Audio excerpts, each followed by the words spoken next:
Už 110 000 tun odpadků se nakupilo v ulicích jihoitalském Neapole. Rozlobení obyvatelé se střetli s policií, když se snažili zabránit znovu otevření jedné ze skládek. V Neapoli opakovaně selhává odvoz odpadu. Může za to odpor lidí k budování nových skládek i místní mafie, která ovládá odpadové firmy.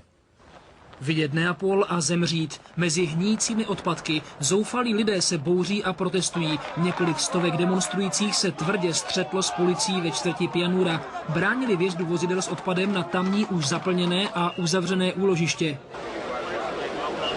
Lidé obsadili i bagry, ale policie zasáhla tvrdě. Nakonec vozy neprojeli. Prozatím místní hlásí vítězství. Pianura 1, stát 0. Za problémy s odpadem v Neapoli stojí Camorra, místní mafie, která ovládá biznis kolem jeho recyklace. Nové skládky chybí. Odpad v ulicích už paralyzoval každodenní život a třeba i provoz škol. Škola je zavřená, nezbývá nám, než se vrátit domů. Ne, rozhodli jsme se děti vůbec do školy neposílat, ulice jsou otrávené.